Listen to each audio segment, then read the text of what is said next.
Good afternoon, everybody. It's Laura Armstrong here with Live with Laura at 1 p.m. Eastern every week.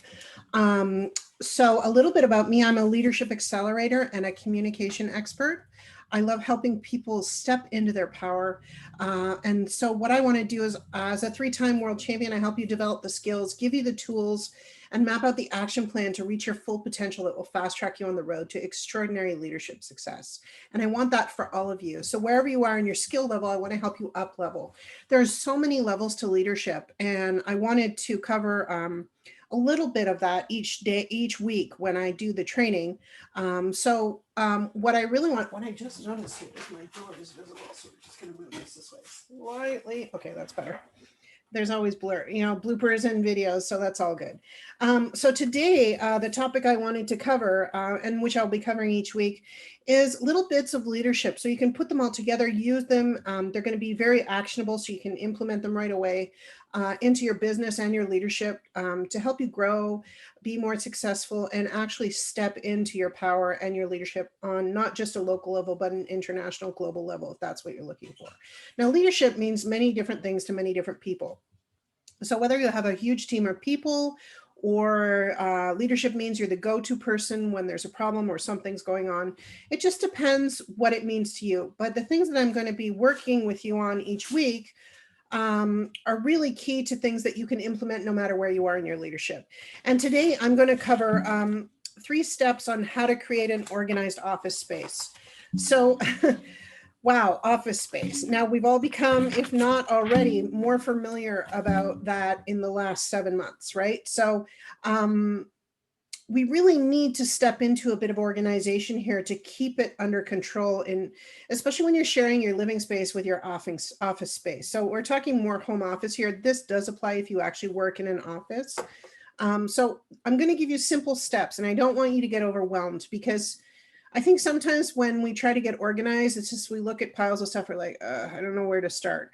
So that's what I want you to do. I want you to have that mindset of, we're going to start somewhere that you're going to be able to move forward from. Okay. This will also make you more productive when you don't have to go searching for things and trying to find them, or, not sure what you're doing next or what's on your priority list. Like, all of that is going to disappear. Everything is going to get more focused. And in the end, it's going to bring you more business.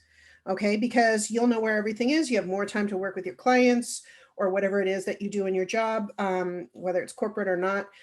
You're just going to get more productive. Okay, so the 3 steps that I wanted to cover today, the first one is purging, right? I have so many people in my network, well, a few of them who are just very key, and they are downsizing. Their job is to help people downsize. And I noticed in our current environment, people are actually taking the time to do that because they're spending so much more time at home that they need more space. And I got to tell you, like, not in a woo-woo way, but there's energy attached to that stuff in your house that, you're just keeping around. So what you want to do is you want to clear the space about that. All right. So purging can mean many different things. But in an office space, a big, huge part of that, and I can attest to this, is paper. We have so much paper in our lives. And I run several businesses. Most people run 1, maybe 2. So I really have to keep things organized and clear. And I really have to be purging my office constantly to keep it on an even keel, right? So I recommend first, like, get a shredder, sort and put your papers all in a pile, okay, and sort through it, okay? Now, if you have more than one business, when you're doing this first sort, just sort through what is shredding or can be purged or thrown out, and what is things you need to keep. So right away, you're going to have 2 piles. One of them you're going to be able to get rid of. Okay, so go out, buy a shredder. They're cheap. They're at Office Depots or Staples, or you can order it online, have it delivered to your house. Now, a lot of the time we keep papers that are out of date, right? Now, I know for taxes, you have to keep a certain amount of years. I don't really keep that in my office because it's not stuff I look at all the time. I'll keep maybe 1 year, okay? So you have to figure out, does some of this stuff need to be boxed, okay? This is going to create not only a lot of space in your office, even if it's just to realize that you have a desk or a surface under all that paper. I've seen some pretty incredible offices pre-clean or pre-organization and post-organization. And it's been pretty amazing how not only it changes the look of the office space, but the way the person approaches their work because they're not feeling overwhelmed. Okay. Also, when you're purging, another way you can purge is your computer files. Okay.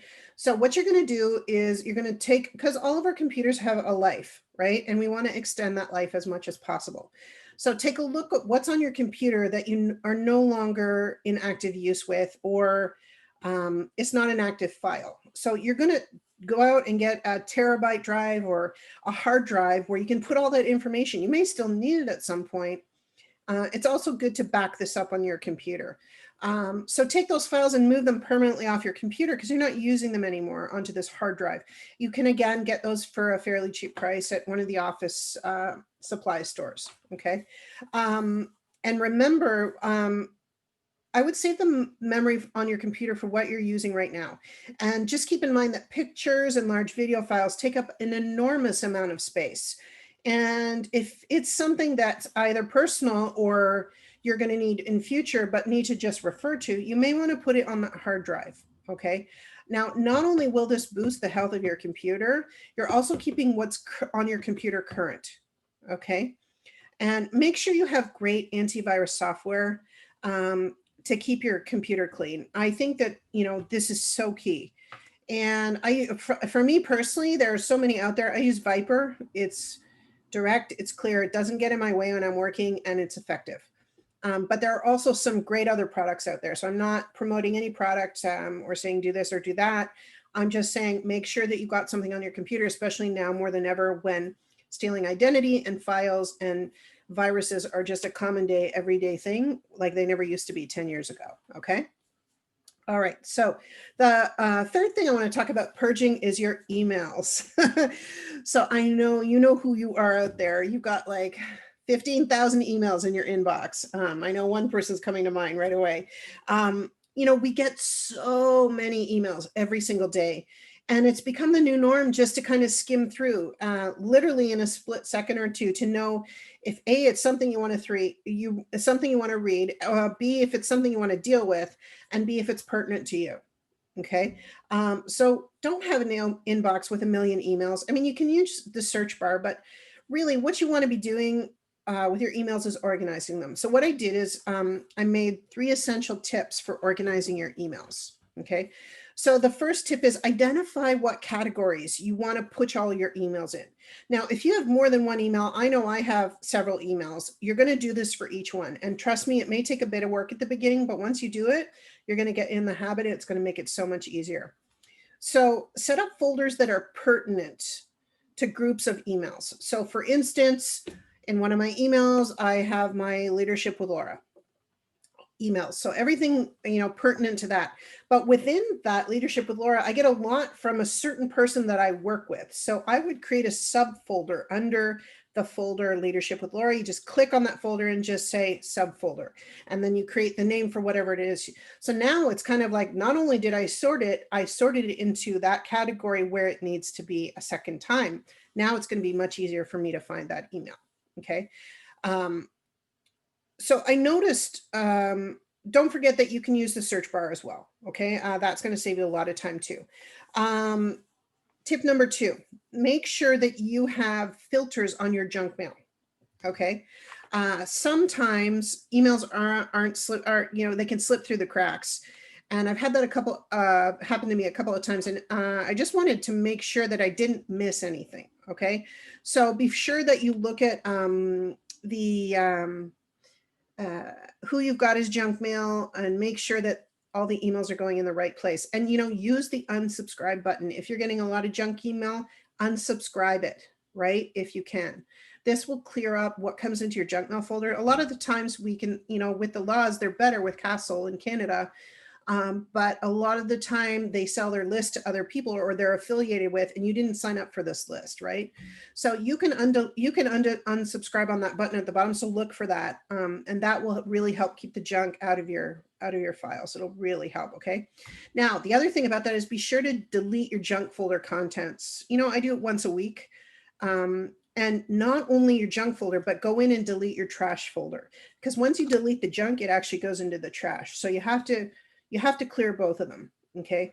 And these, like if you've got thousands of emails in this is taking up memory on your computer, right? So it's taking up space. So again, it's not working for your computer, but once you clear that out, there's more space. The computer is going to, your laptop, whatever it is you use, is going to perform more optimally for you. Okay, so make sure that you do the junk mail, check your filters, all that kind of thing. And the third tip I would say is keep your inbox filled only with current emails and things you need to take action on. Okay. You know, the sight of looking at an inbox with thousands of emails in it and trying to remember what I need to get done from looking at that is just, I can't even, right? So you want to make it so that not only are you going to be productive in your day, you're going to be able to find things with absolute ease, okay, and take action right away. So this is a great way to nurture your business and create relationships because it's going to give you more time to connect with people about your business than actually having to figure out where things were and who I need to respond to. It's all there for you, okay? Yeah, so it'll keep you focused and organized on what you do, okay? So step two, so our first step was purging, okay? Our second step is is categorizing. So I did this category because I think sometimes our personal and professional, like our business and our personal stuff gets all mixed up, okay?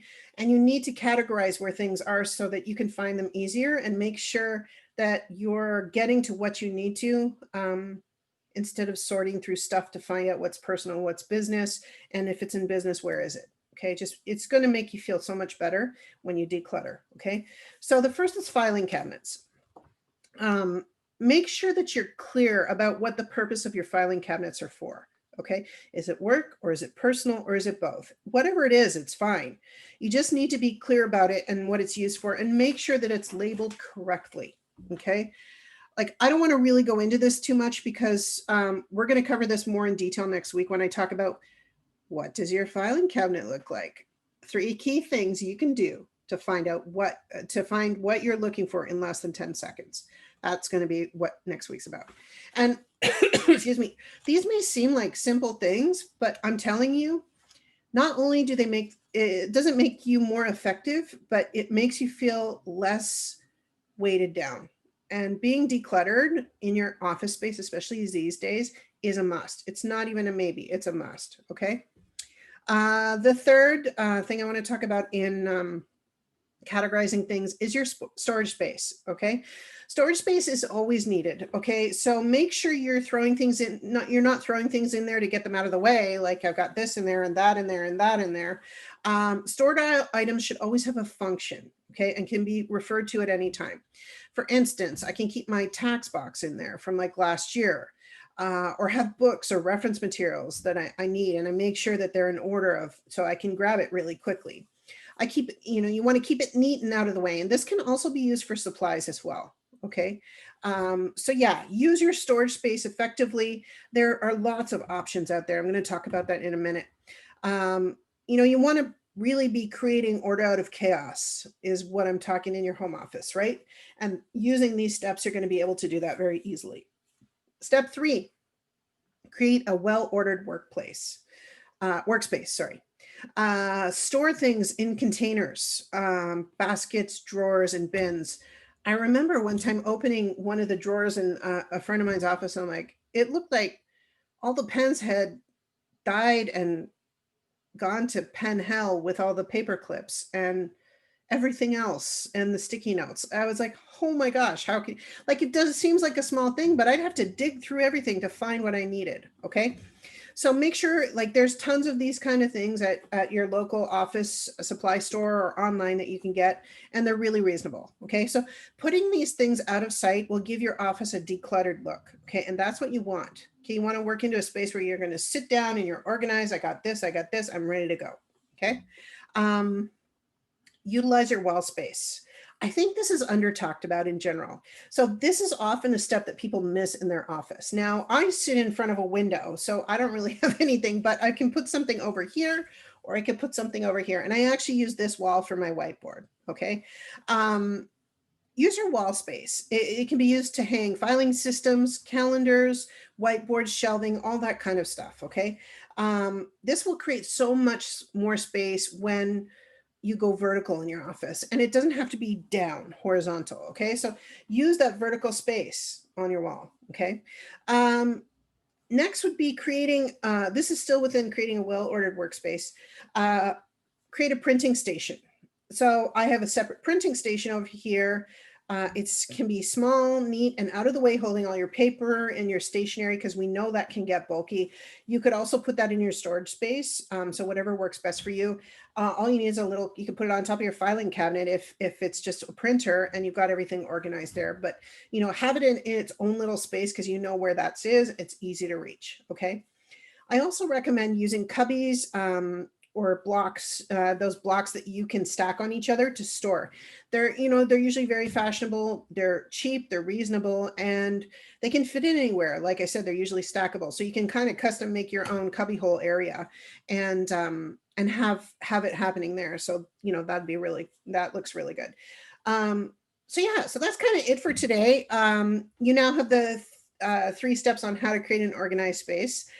You know, we're all at home, most of us now, more than ever, and having an organized space has become an essential function of everyday life. So you want to make your home office space as organized as you can so it can contribute to the success of your business. Okay. One other thing I want to mention before I sign off today is don't forget about my 3-day leadership challenge coming up December 7th to 9th. And it's absolutely free. So I really felt, because 2020 has been a very challenging year for everyone in every way, personally, emotionally, professionally, I wanted to set up something that's not only going to challenge yourself, it's going to challenge your business and challenge your leadership. Okay. Over these 3 days with the challenge, we're going to go through some fantastic training where you'll learn skills, push yourself, and take a look at how to move forward in your business and your relationship. I mean, you're going to have to do the work and implement the changes, but I'll be with you right there, guiding you along the way. And everyone will also receive worksheets designed specifically for what we're covering in the challenge.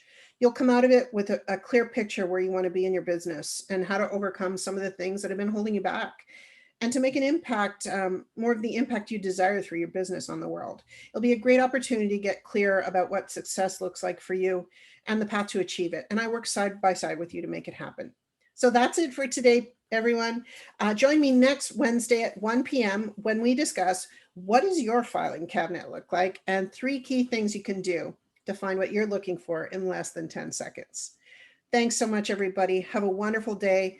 I hope that you recommend people to my YouTube channel. Please feel free to follow me and subscribe. I'll see you then, and you take care. Signing off, Laura Armstrong.